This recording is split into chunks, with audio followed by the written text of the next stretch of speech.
Plongée dans le futur, Nina Godard, bonjour. Bonjour. On entend la petite musique de la SNCF, le train du futur, ce matin. Mais oui, beaucoup de voyageurs attendus cet été.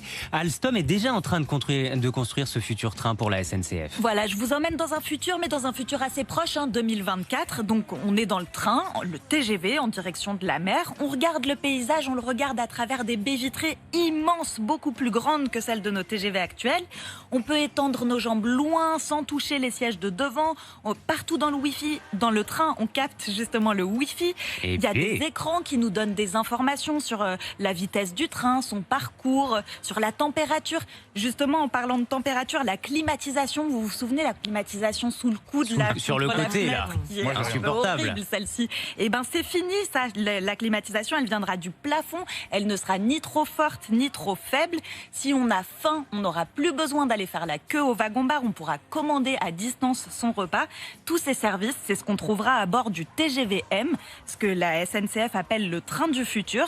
Alstom est déjà en train de le construire dans ses usines françaises et il devrait débarquer sur le rail en 2024. Voici le TGV que fera circuler la SNCF dans quelques années. Grâce à la nouvelle forme de ce nez, il sera plus aérodynamique et moins de frottement avec l'air. C'est 20% de consommation d'énergie en moins à haute vitesse. Ce train sera donc plus écologique. Mon futur siège, par exemple, est intelligent. Doté de capteurs, il comprend que je suis assis et si je sors mon portable avec mon compte client, cela active une puce électronique, mon titre de transport est validé. Je peux donc tranquillement m'endormir sans que le contrôleur ne vienne me déranger. Et regardez d'ailleurs comment votre sommeil sera favorisé. Une simple pression ici, un curseur apparaît et vous pouvez opacifier la vitre comme vous le souhaitez. Parce qu'en fait, ce n'est plus une simple vitre, c'est un écran de télévision transparent. À l'avenir, vous pourrez donc aussi y faire apparaître beaucoup d'informations. Cette vitre permet de faire plein de choses. Déjà, vous êtes 4, vous pouvez regarder tous les 4 le même film en mettant des écouteurs. Vous pouvez participer à une réunion à distance par un système de réseau social. Et puis, vous pouvez aussi demander le nom d'une ville que vous croisez. Vous passez sur une ville, vous appuyez sur un petit icône, le nom de la ville apparaît, le nom des habitants, le nombre d'habitants, plein de choses sont possibles. Concernant le confort, le voyageur du futur n'entendra plus du tout les bruits du train. La technique est simple mais efficace. Dans l'appui-tête, des micros enregistrent le son environnant. Juste à côté, deux petits haut-parleurs diffusent l'onde inverse de ce son. Dans vos oreilles, vous entendez le bruit du train et son opposé. Les deux s'annulent. Le train devient silencieux.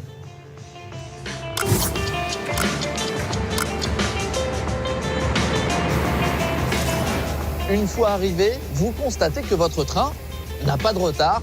C'est normal, le TGV du futur tombera beaucoup moins en panne. La raison est simple, il est truffé de capteurs qui analysent 25 millions d'informations toutes les secondes. C'est considérable. L'ordinateur du TGV peut ainsi repérer que la carte électronique de ce radiateur est usée et avant même qu'elle ne fonctionne plus, un technicien est prévenu. Bon, évidemment, tout ça va coûter plus cher. Eh ben non, justement, Ah bon ça va coûter moins cher. C'est ce que dit la SNCF. Elle prévoit des offres super low cost parce qu'en fait, ce train, il va lui faire des économies monumentales, des économies de 20%. Mais alors, qu'est-ce qu'on partout. attendait? En fait, il l'appelait en interne le TGV 2020 parce que c'est 20% d'économie partout. Par exemple, 20% d'économie d'énergie. Ce train, il va réussir à convertir son freinage en énergie qui va être renvoyée vers la caténaire pour le faire rouler. On pourra mettre 20% de passagers en plus dedans, ce sera 740 passagers maximum au lieu de 500. Il coûte aussi 20% moins cher à produire, donc il va coûter moins cher à la SNCF. Là, sur la commande de 100 nouveaux trains à Alstom, elle paye 2,5 milliards d'euros de moins que pour 100 TGV actuels. Merci beaucoup, Nina.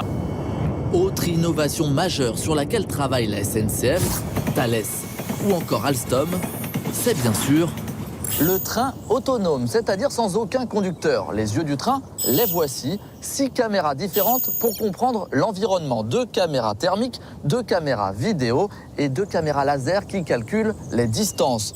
Arnaud Aimé, bonjour. Vous suivez avec attention le développement de ces caméras. Quel niveau de performance devront-elles atteindre ?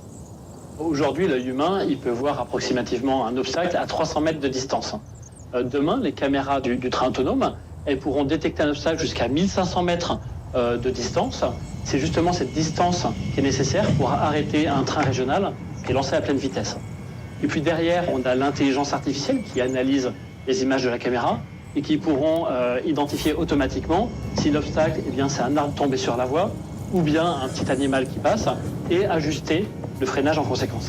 Pour l'aider d'ici 20 ou 30 ans, chaque train pourrait être précédé d'un drone, chargé de repérer les éventuels obstacles de son parcours. Par exemple, à ce passage à niveau, en cas de voiture bloquée sur la voie, le drone analyse la situation, puis prévient le train, lui laissant ainsi largement le temps de freiner. À l'avenir, toutes ces innovations, bien sûr, ne seront validées que si elles apportent un plus de sécurité.